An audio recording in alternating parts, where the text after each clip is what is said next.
guys, and welcome to a very special video because today we are celebrating not only Gizmo turning 16 years old on the 23rd of August, but also your geckos and your setups.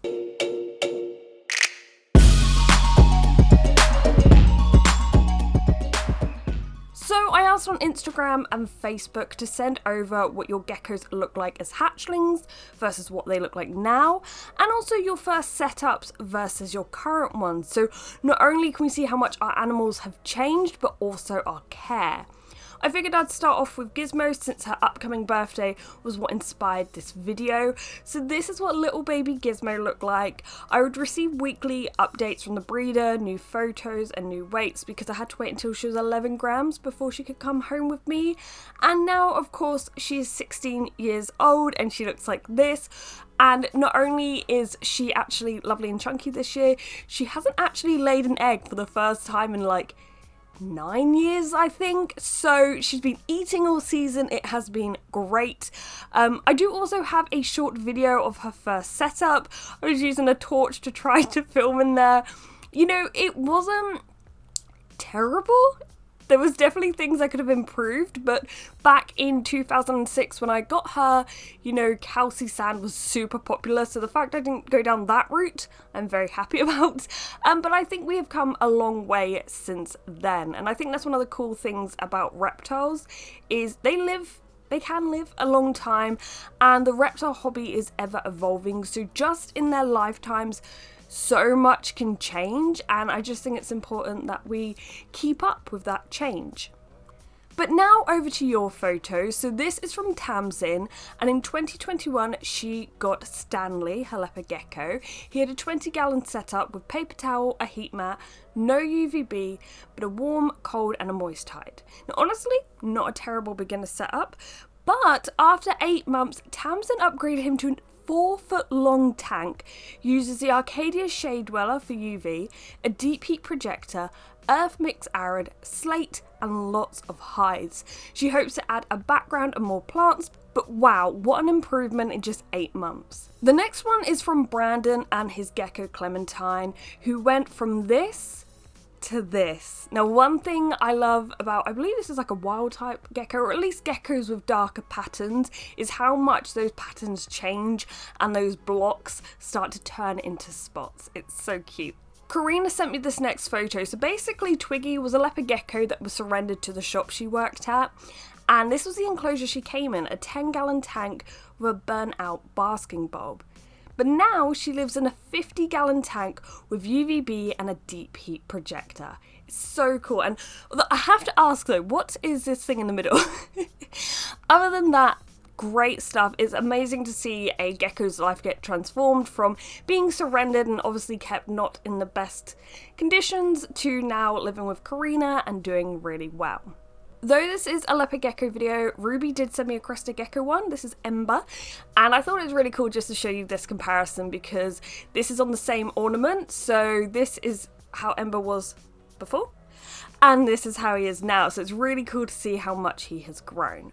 Now I sent this next photo from Emmeline of this enormous impressive leopard gecko tank, but what I really loved about this is all the little notes. I did have a little read, and it's really nice to see, you know, you're on top of everything, you're taking notes of everything. I'm glad someone else does that and it's not just me. This is fantastic to see. Obviously you can also just put this down in a notebook, but yeah, thank you for sending this, Emmeline. Now this one is a tad blurry, but it comes from Louise, whose gecko Erica turned 13 this year. And when she first got Erica, she was on calci sand. So this was probably around 2009. So yeah, the stuff was still pretty popular. So you're forgiven for getting that because I know shops would still recommend it. Thankfully, I don't see it quite as much now. I think more and more people are becoming aware of the issues with it. But after a health scare due to the sand, Erica now lives in this tank with reptile carpet. And I was going to ask actually whether Erica uses that hammock, but then Louise also included this photo, which is so cute. Next up, Juno the gecko, who I believe turns 4 very soon. This is how he used to look, and this is how he looks now. Now, thank you to Zoe for sending these photos in, as well as his tank photos, which look absolutely amazing. He looks like he owns his own little kingdom. The next set of photos is from Mahal. I hope I pronounced that correctly.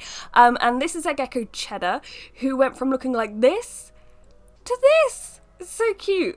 The tank also went from a paper towel setup with a heat mat and UVB to an 18 by 18 by 24 inch tank with Earth Mix Arid, a deep heat projector and UVB. It's really cool to see. I love the slate and the cork combo. It looks really cool. Also, Cheddar turned 1 back in May, so happy birthday to Cheddar. Next, we have a baby picture from Ariana of her Gecko 7. He recently turned 1 and look at him now.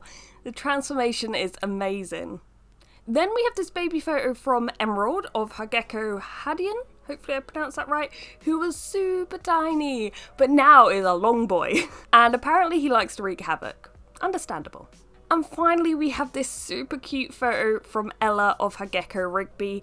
This was him when he was 2 months old with paper towel in his tank and one hide with Earth Mix Arid, which he seemed to like, versus now, just over a year old, tank full of Earth Mix Arid, but this hide is still his favourite spot. So cute. Obviously, I wanted to include as many photos as possible, so here are some other entries we received. Thank you to everyone who sent them in.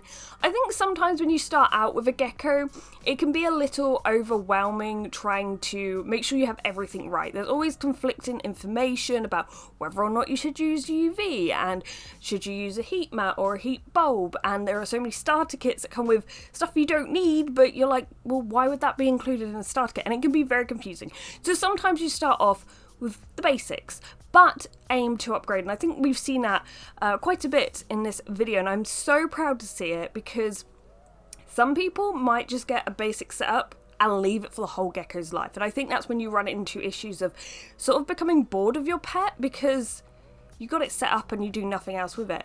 But actually, I find it quite fun upgrading tanks and improving here and there, maybe adding a plant here and there or a new hide, and you know, just seeing your gecko explore and really transform. So yeah, thank you to everyone who took part in this video. Tomorrow, as this video goes up, it's actually going to be my birthday, and then 3 days later it will be Gizmo's.